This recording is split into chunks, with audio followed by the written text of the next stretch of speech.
Greetings, my friends. Welcome to the Let's Get Gritty podcast with yours truly, Dr. India White. I'm thrilled to be here with you today. I hope that you're having a great week. I hope that you're remaining safe and that you are taking care of your health and that you're remaining as gritty as possible. Shout out to all of my friends that are doing their best in this time to, work out and do some crunches and all those great exercises, and we're all working together, taking our sweaty selfies and things like that. Thanks so much to all of you rock stars that are just continuing to move the needle forward when it comes down to health. Now, I'm going to get into the show. First things first, the Let's Get Gritty podcast with Dr. India White will be featured on Spotify and all of my social media channels. You can find me on social media. Facebook is Miss India White. LinkedIn is The India White. Twitter is Indie Speak and Teach. Instagram is Indie238. YouTube is India White 123. And TikTok is Dr. India White. Check out my website also for more information that's going to be coming out, blogs, newsletters, whatever, or to book me for an upcoming event, whether that's a grit conference or a grit PD or back to school launch, or you just wanted to do something to close the achievement gap. You just wanted to have conversations. I'd be honored to join you. Also, feel free to join us at some of these upcoming conferences. Super excited about all of you amazing leaders that are putting in the work in your respective places. Thank you to everyone that makes up the Math Tribe. I will see many of you guys at these events, NCSM and NCTM coming up at the end of the month. NATM, also ICTM, OCTM, ATM, and E, the Northwest Conference, South Carolina Conference, the NAPC Conference, and beyond. So looking forward to seeing you guys at these amazing events. I also wanted to remind you guys to check out the Grit Mini Workshop on the Grassroots Workshops website. Check it out. It's called How to Harness Grit to Help Students Thrive. You can also reach me if you're needing any support for tutoring and learning throughout the school year. For the Grit Academy, I'd be honored to tutor your students nationwide. Just let me know, and we will get together there. This episode today that I would like to talk with you guys about really is going to be talking about how we can help our students nationwide when it comes down to feeling like they belong in the classroom. And why am I doing this? Because unfortunately, our nation has definitely gone through some wild situations recently. And unless you're like, just been super busy and you just haven't been watching the news, unfortunately, there was a tragic shooting that took place in one of the schools in Georgia, and wishing my condolences for everyone involved, families and school leaders and those alike. And so with that said, it just made me think, maybe we need to talk a little bit more about creating a sense of belonging in education. What does that really look like? And for all students, and how can we do that through various practices, whether that's equitable practices or, whatnot. So I did want to pull up some research that I was able to dig out for you guys, and just in general, some articles as to what it's saying out here when it comes down to sense of belonging. Is we want to talk about the sense of belonging for students, how to cultivate a sense of belonging for our students. And so here, this article says, teachers, you can create opportunities for students to develop a sense of identity, which I found was very interesting that they went from using the word belonging to identity, because students really have to feel like they are a part, especially in, tougher subjects or subjects that they're not really, that fond of, whether that's a math classroom or whatnot. Look here, let's read along. It says belonging is a fundamental human need. Interesting. A fundamental human need. People search for a sense of connection with people and places in their lives. I guess that's why peer pressure is so powerful, right? It says students spend a huge portion of their time during childhood and adolescence at school, which makes it essential that the learning environment cultivates a sense of belonging for students.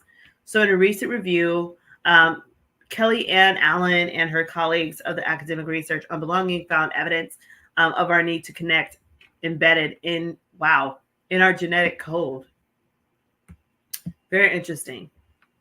All right, let's keep going. So this is the biological need for belonging means it has implications for our physical health, whether that's sleep quality, cognitive longevity, cardiovascular functioning, and immunity strength. Belonging also impacts mental wellness. And so a lack of belonging can cause depression and antisocial behavior. Very interesting, which can affect also academic performance. It can also have lifetime benefits if you do have a sense of belonging, such as a career satisfaction and community engagement. So, with so many benefits to improve belonging, Allen and her co-authors, they offered a new framework, right, for how we can understand how we can build school environments where students can connect and, with their teachers and peers. So, here are the competencies they're talking about regarding having a sense of belonging. So it says you need to be able to do the things required to connect with others. So whether that's engaging in conversation, listening to different perspectives, right? Navigating the environment while observing cultural norms and and values of their setting. I want to say this. So it says navigate the environment while observing cultural norms. So teachers, let's keep it real. What are the cultural norms in our classrooms? Are we creating a safe space where the norms are that we have respect one for another? I had a really good money system where we had some norms already established, rules and procedures. It's more than just having those 5 rules of sit down, raise your hand, don't talk. It's deeper than that. It's the silent things that we don't say. It's when a particular student walks into the classroom, that might look different or might sound different. How do you uphold the dignity and the respect of that student? How do you uphold a culture of respect and not a culture of, where some students might feel inferior than others based on different scenarios, different situations taking place in your classroom? How do you uphold a culture of belonging and cultural norms? What are your cultural norms in your classroom? What does your classroom feel like? What's the vibe? Is it cold? Is it stark? I know who they took pride in their classrooms so much that students were not able to talk at all. I mean, at all. It was like study hall. And this was higher grades. But the classroom, it was one of, the students were doing their work, but it just felt more like cold fear. Are we leading with fear? Are we leading with love? Like, what are we doing? Right. I could not be in a classroom where my students could not talk, or if my students could not get up and, experiment and do things and work on the, on the whiteboard or, hang up little posters. And like, I need my students to be engaged. I think about that. Cultural norms. How do we talk to students? How do you talk to all students, including your BIPOC students? Does your tone of voice, I was observing a teacher one day and I noticed that this teacher had respecter of persons when it came down to different types of students. If the student was, BIPOC community, different things like that, I noticed the teacher's voice, the teacher's tone of voice was very hard, very aggressive, very harsh, merciless.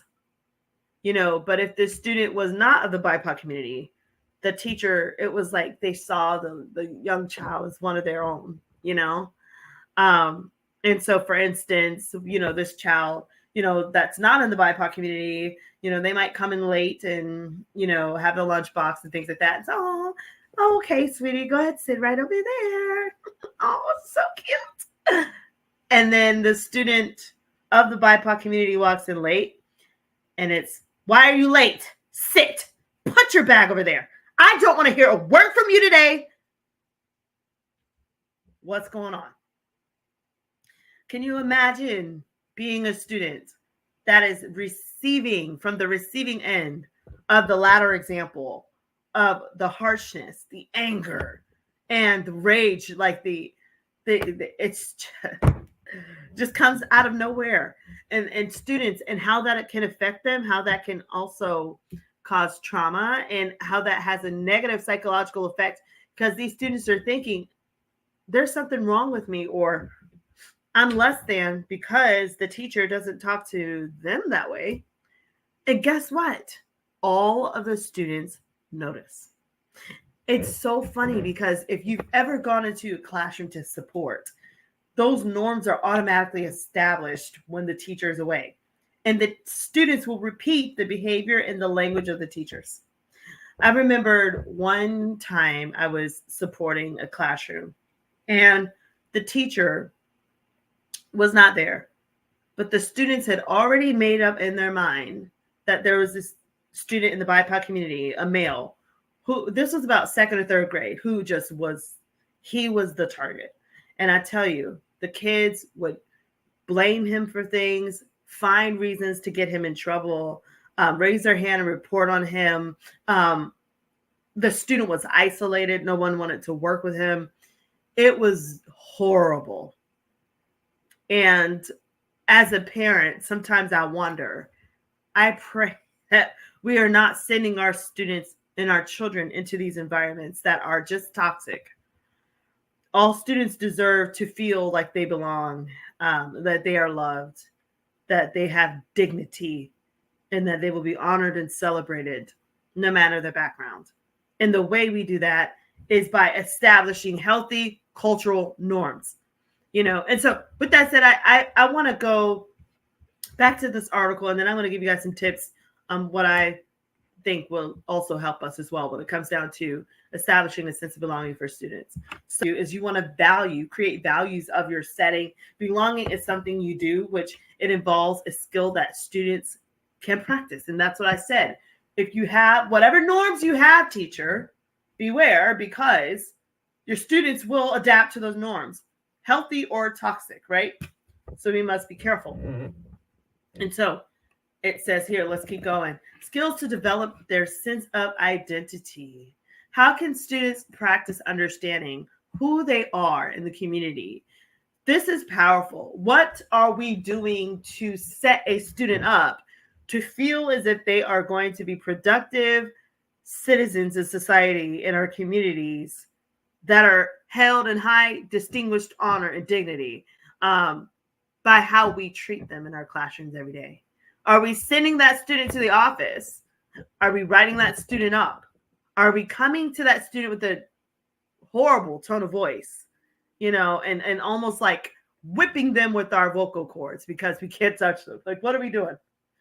And so it says one strategy is to use self-writing strategies with students to help them to connect their lived experiences to their work in the classroom. So something interesting there. Skills to identify with the cultural background. So it says, how can students bring their personal experiences into their learning? Are their personal experiences welcomed into your classroom? If not, that's an area of focus for you. It says these personal connections are important in all subjects. Yes, all subjects. In science, teachers should protect student choice, even as they address different science standards. Additionally, teachers can build class discussions that value students' prior knowledge and cultural experience. Are we valuing their cultural experience? In math, student-created memes and cartoons representing math concepts can provide a window into student interests and personalities. I want to say something here too. Whenever you're using curriculum that has student cartoons or memes, or you're allowing students to do that, make sure that those visual images are not degrading of a cultural group or of that student, but that they actually will uplift, because the opposite effect will happen if you're using curriculum or memes or whatever that they don't really uplift. Then it can really be a slap in the face of that student. It can be very disrespectful. So something that we want to keep in mind. Now let's keep going. So opportunities. Are all of your students getting the same opportunities, teachers? So it says here, students need to have chances to practice belonging. This includes opportunities with groups of people, mix up the cultural group of these groups, opportunities at different places in the school.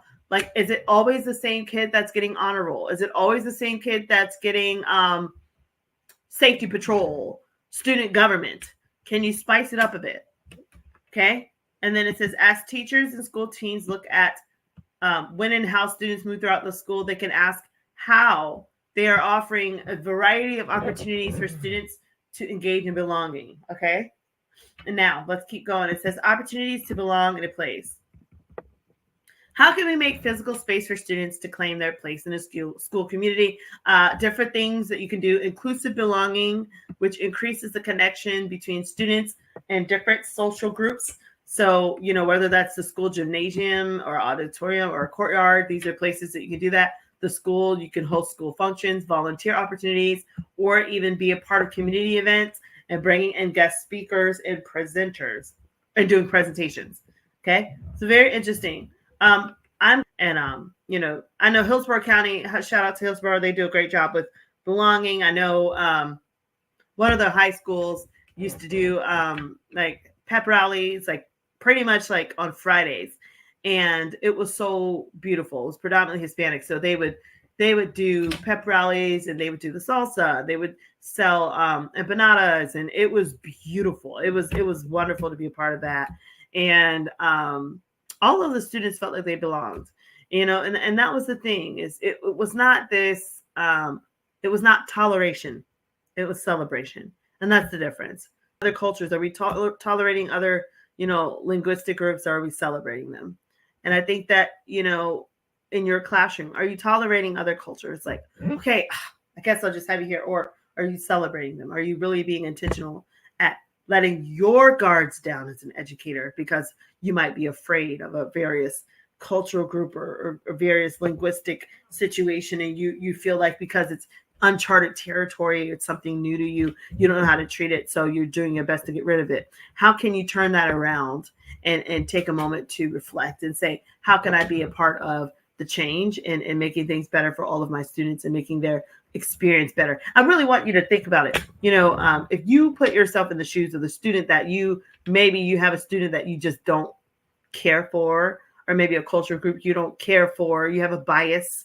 And I'm just keeping it real with you because, we're not perfect. So I know some of you might be dealing with this. So, and it might be tough. Like maybe it's rigid and you're trying to figure out how to grow from this. So I'm trying to talk with you through this. So I want you to put yourself in the shoes of those students.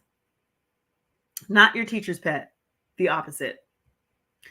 And I want you to imagine experiencing yourself as a teacher, the way you talk to that student, the way you look at that student, where you place that student in the classroom, how you've communicated with that student, opportunities you either gave or denied to that student. Put yourself in that student's shoes, grades K-12, and say, like, how do you feel? How do you feel about that? Or do it with your colleagues. How do you treat your colleagues? Do you give opportunities to your colleagues? Do you help your colleagues? Or do you try to hinder and block your colleagues that might be a little bit different from you, or might you might not quite understand their vibe, or you might not understand what's going on. What are you doing? Imagine, put yourself in their shoes and really have a heart to heart. Are you really in that place that you're wanting to be at as an educator or as a colleague? What are you doing to support those among you, even those that might be a little bit different from you? Are you spending your energies helping and supporting, or are you spending your energies knocking down, tearing down, denying, taking things away, shutting doors, blocking? What are you doing? What are you doing for your students? Are you grading harsher? Are you suspending? Are you sending out of your classroom? What are you doing? And how can you turn it around? How can you change? So with that said, I'm going to now talk about some tips that I have for you, how you can create a sense of belonging in the classroom. First things first, be proactive at getting to know your students. Like those that you're uncomfortable with, have you really done a deep dive into their family or into, their culture or into what they've got going on? Like, have you ever had any encounters with anyone of their family or of their friends? Um, have you given them the benefit of the doubt? If not, it's something I want you to consider as you're building your classroom and building your norms for the school year. Also, keep biases out the door. If you have a million biases, remember you were not hired to flaunt your biases. You were hired to teach all students, and you said you had the competency to do so. So, therefore, you're going to have to challenge yourself to become a better version of yourself and keep biases out the door. Okay. Now, next, introspection. This is how you can begin this process, whether it's through journaling or through therapy or whatever. Find out what's going on with you. What's going on? Why do you not like that student? Why do you have an issue with maybe a cultural group or a certain side of town? Or why do you treat others different? Why do you treat this certain group this way? Wonderful. And then this other group, you despise them, or you're just in disgust. Where's the root cause of that? Was it something somebody said? Was it something that you were taught? Do you like being that way? And I know this is not for everyone.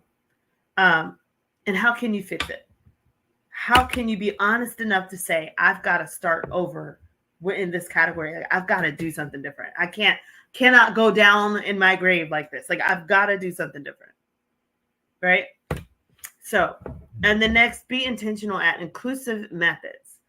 Have you included everyone of every cultural group and every gender? Have you been intentional? And then praise and honor for your students, especially those that you might have been a little bit rough on, right?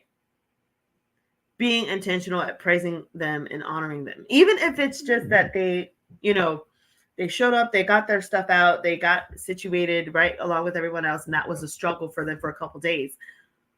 Praise and honor them.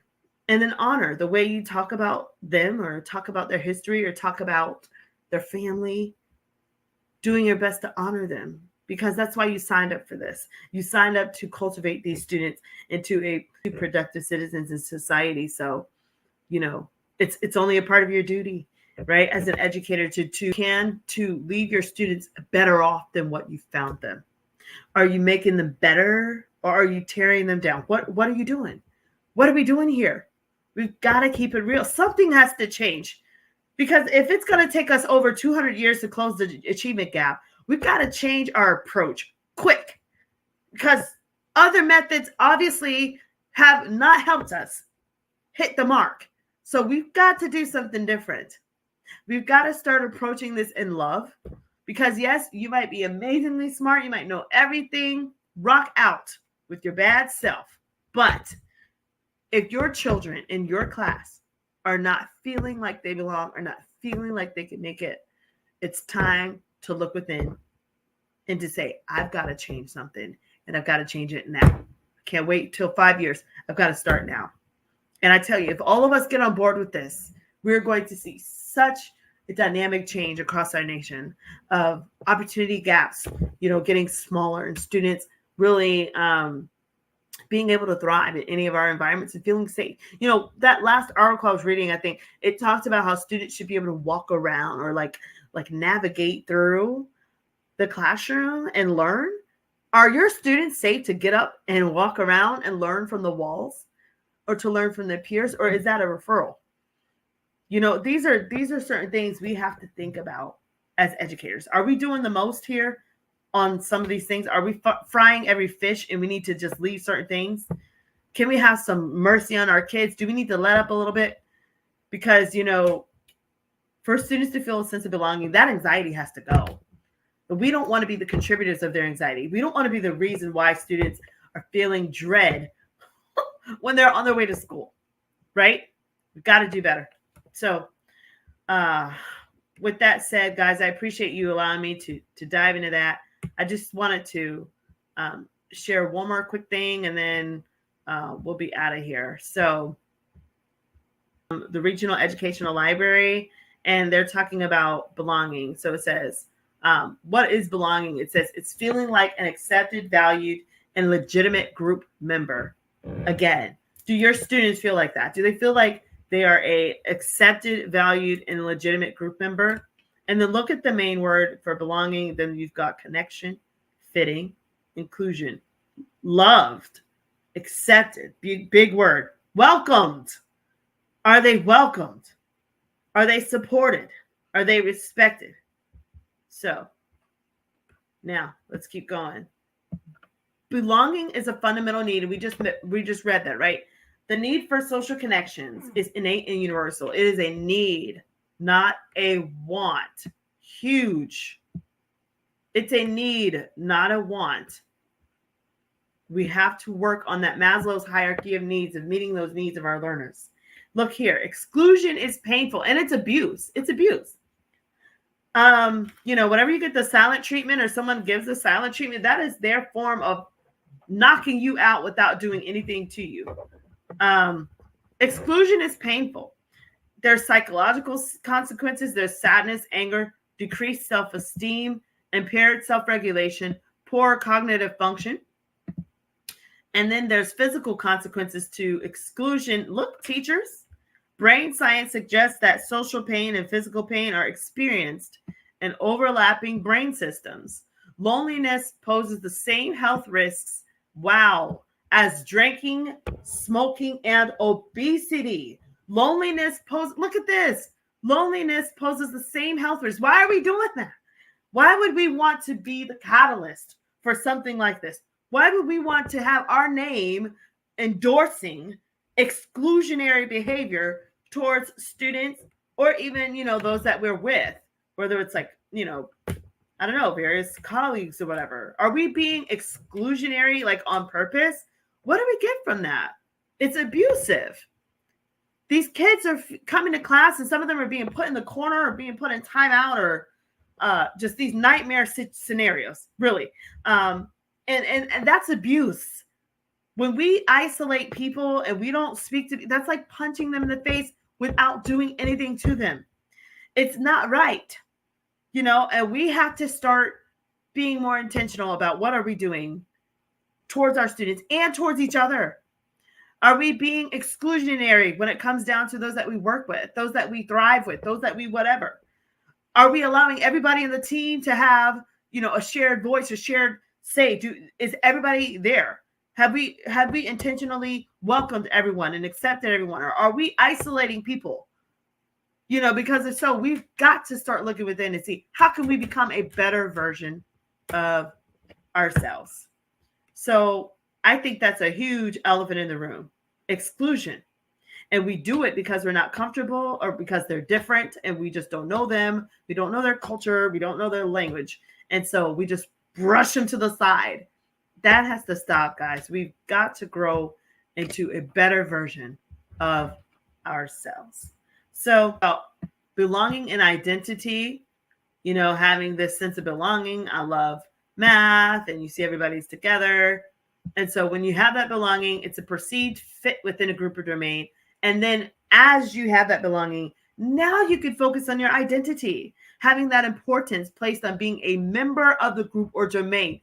This is what's missing. It's like we focus on, we say, we're working on helping our kids feel like they belong. But this is why kids don't feel like they're a math or like they're a math person or that they can do math or that they have an identity as a math person or as an educated student, because they don't feel like they're part of that group in that classroom. Maybe there's not really a group, a healthy group, because there's so many disciplines and you go over here, you're isolated, and we have not created this. Look at this, all those kids holding each other's hands around the globe. That sense of belonging and identity is just not there. Does your classroom feel like that? Does it feel like that visual of students all holding each other's hands? And I do a grit circle where, you're able to have students come around on a grit circle and talk about not only grit, but how they're going to be grittier, and they support each other through that. And it's creating that sense of belonging. Do we have these things going on in our classrooms? If not, It's time for us to do some introspection and to see how can we start changing. And you're like, you might be like, you know what, but India, I don't know how I can just start this. Just start it. Start it on a Monday. Tell your kids, hey, we're doing something new. I'm going to do a grit circle. I'm going to do a belonging circle. We're going to talk, to each other. We're going to, support each other. Do something. Do something. Don't feel like, you can only stick with the traditional norms. Like step outside of the blocks. Do something different. You won't regret it. I promise it'll help you. So with that said, guys, this has been a great episode. I'm going to wrap it up there. I could go on and on with you guys about this topic of belonging. And just, from my heart, I really hope that you are thinking about the big picture of your impact in a child's life and how you can be the one to make a difference. Like Miss Wilson made a difference in my life. Shout out to her. Do what you can to love these kids. They're hurting. Some of them are very broken and they don't need more hurt. They don't need more trauma. Okay. They don't need to win a power match with you. They need you to love them. They need to know that you care for them. So I want to challenge you to do your best to create a greater sense of belonging for all of your students. And if you need some support, hey, I'm here. I'll help. So thanks so much again for joining me on the Let's Get Gritty podcast with Dr. India White. Again, the show will be featured on Spotify and all of the social media channels. You can follow me on Facebook at Miss India White. LinkedIn is The India White. Twitter is Indie Speak and Teach. Instagram is Indie238. YouTube is India White 123, and TikTok is Dr. India White. You can also check out my website at www.india-white.com for books and blogs, or to schedule me for a speaking or coaching event. Share the word, pass out, this information to other leaders, principals, teachers alike. I will see you guys at many of these upcoming events: NCSM, NCTM, NATM, ICTM, OCTM, ATM&E, South Carolina, Northwest Conference, and NAPSE and beyond. Also, check out the Grit Mini Workshop on the Grassroots Workshop website and use it for however you guys feel fit for you and your team. And again, thanks so much for joining me on the Let's Get Gritty podcast with Dr. India White. And until next time, stay gritty. See ya.